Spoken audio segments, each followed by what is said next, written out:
Alam niyo po bang laksa-laksa o hindi mabilang ang anghel ng bawat isa sa atin? Ganyan po tayo pinoprotektahan ng Panginoong Hesukristo. Bakit nga po ba may mga anghel? Alam niyo po ba kalimitan tinatanong ko po yan sa akin. Lord, if you can really protect us, ano po ang need ng mga anghel?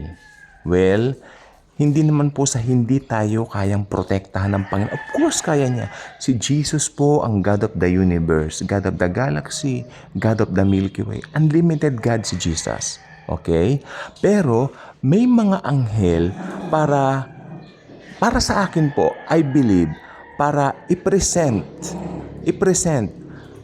sa bawat tao na talagang nandoon yung kanyang proteksyon. Ayan lang po ang masasabi ko. Na nandoon talaga yung kanyang proteksyon na pinababantayan niya tayo.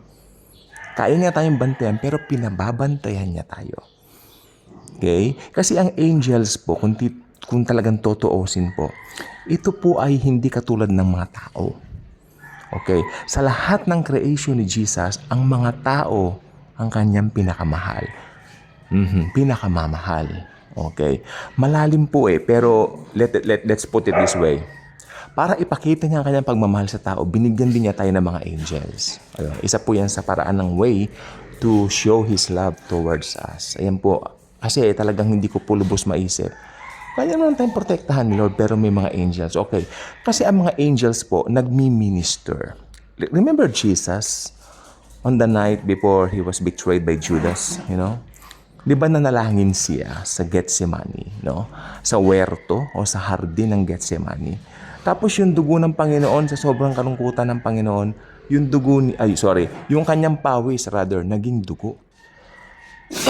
Tignan niyo si Jesus, yung water ginawa niyang wine. Di ba? Yung kasalan sa Cana. Revelation lang po ito. Pero yung kanyang pawis, naging dugo. Kasi ang ibig pong sabihin nun, bakit po naging dugo? Kaya yung shedding ng blood ni Jesus, hindi po nagsimula yan nung hampasin siya ni Pilato, nung ipahampas siya ni Pilate. Nagsimula pa lang yung shedding of blood ng Panginoon.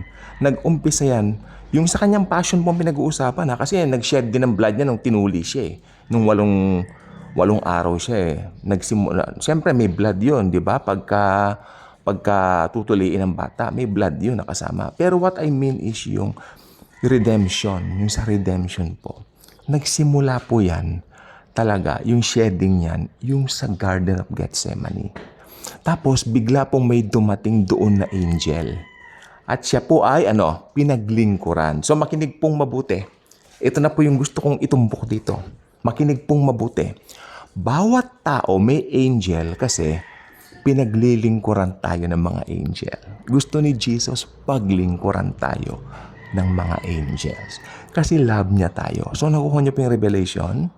Dahil mahal tayo ni Jesus, bawat isa sa atin, I believe, marami tayong angel. Bawat isa sa atin, maraming angel. Ganyan tayo, pinaglilingkuran ng mga angels. Ako, ang dami ko na pong patotoo. Nagulungan po ako. Pero hindi po ako natuluyan, no? Ito, buhay pa ako sa harapan. Okay.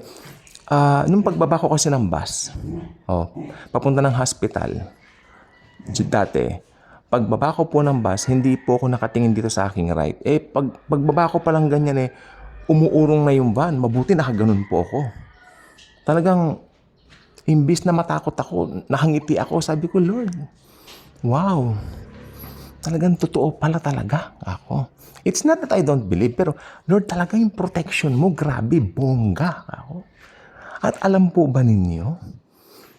Alam niyo po ba yung prepare kong sermon dati? Kasi meron kaming Bible study dati after 2 days. Yung prepare kong sermon during that time, alam niyo po kung Psalm 91. Kaya nung itinuloy ko yung pag-aano ng sermon, yung ginagawa kong sermon, naiyak ako. Lord, salamat po sa protection mo. Dahil mahal mo. Yan. I believe nag-minister din doon ng mga angels. At ako ay prinotektahan laban dun sa tiyak na kapahamakan. Abay, tiyak na kapahamakan yun. Magugulungan ka, mabubuhay ka? I don't think so. May bus dito, kabababa ko. Hindi ako tumingin sa aking right, nandoon na pala, may gumaganon na van. Sabi ko, wow. Diba? Kasi nung pagbaba ko naman ng bus, naalala ko, pagbaba ko ng bus, talagang nakatutok na ako, tapos umiikot ako dahil tatawid na ako eh. May van pala doon. Ay, ganun ang nangyari.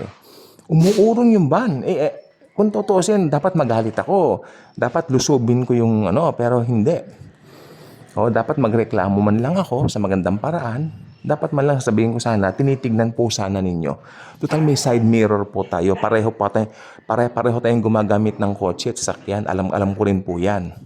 Dapat tumitingin tayo side mirror. Pero hindi ko na po ginanon dahil sa aking pagka-overwhelm, nasa isip ko, pinotektahan ako ni Lord Jesus.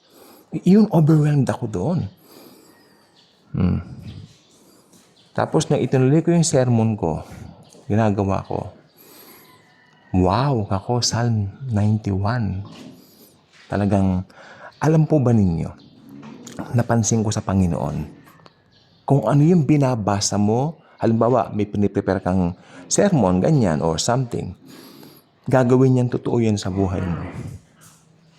Gagawin niyan totoo yan sa buhay mo. Ipapakita niya, ito talaga.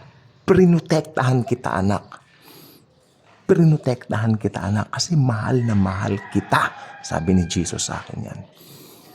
Naiyak ako noon, Lord. Salamat po. Tapos kasabay pa nito ito pong bongga dito. Yung isang bina-Bible study namin, kauuwi lang din dito noon. Kasi this was 2011, March. Kauuwi ko lang kanya. Tapos nagkaroon pala ng tsunami sa Japan, sabi niya. Then naiiyak siya. Sabi ko naman, ako nga kahapon Kahapon, muntik na ako nagulungan ng van. Talagang may protection si Lord, sa mga believers. Makinig pong mabuti Bawat believers ni Jesus, may mga angels yan. Lahat ng tao, yes, meron, pero activated ang mga angels na mga born-again Christians. Activated yan. Pinoprotektahan niya. Di ba? Kaya pag naririnig ko yung kantang, ayaw kong kantahin, ang Panginoon ng aking pastor, naiiyak ako. Kanyang ako'y iingat. Ayaw ko lang kantahin dito kasi bawal lang kumanta rito Pero naiiyak ako kada yan ay tumutugtog. Kasi totoo sa buhay ko yan. Kahit saan ako nandun, nasa mall ako, narinig ko yan, tinataas ko ang kamay ko, Panginoon. Wala akong pakialam sa mga tao, maski sabihin baliw ako. Lord Jesus, salamat po. Yan, Panginoon, thank you po. Diba? Alam nyo, ang daming dapat ipagpasalamat sa Diyos. Bawat gising natin is a blessing. Diba? Again, pinaglilingkuran tayo ng mga angel sapagkat tayo ay mga anak ng Diyos. Mga senyorito, senyorita tayo ni Jesus. Ginawa tayo ng mga senyorito, senyorita ni Jesus para paglingkuran tayo ng mga angels. Nakita niyo yung doon? Yan ang purpose, but may angels tayo. At pinoprotektahan tayo. Talagang ako overwhelmed ako. Naalala ko na naman yung nangyari sa van, Tapos nakauwi rin dito yung nagpakandak ng Bible study. Nung pag-alis daw niya talaga ng Japan, doon umistrike yung tsunami. Tsaka yung lindol. Lindol muna bago tsunami, syempre. Kaya nung Bible study namin nung March na yon, talagang inabot kami ng gabi kasi talagang overwhelmed kami sa pasasalamat. Alam niyo ba, nag-dinner kami, 9 o'clock na ng gabi. Nagsimula yung Bible study, 4 o'clock. Natapos yung Bible study, 9 o'clock, kainan. Kasi talagang grabe yung mga nagpatotoo, tumatayo sila, talagang gusto talaga nilang, sige pa, more pa.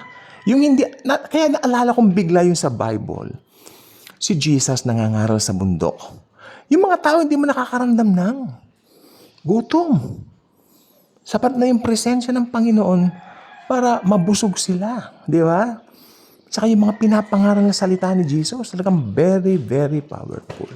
Okay? So, ipagpasalamat natin ang mga, sabihin natin, mga nagsiserve sa atin ng mga angels or guardian angels natin. Dahil yon sa pagmamahal ni Jesus. Thank you, and Jesus truly loves us all.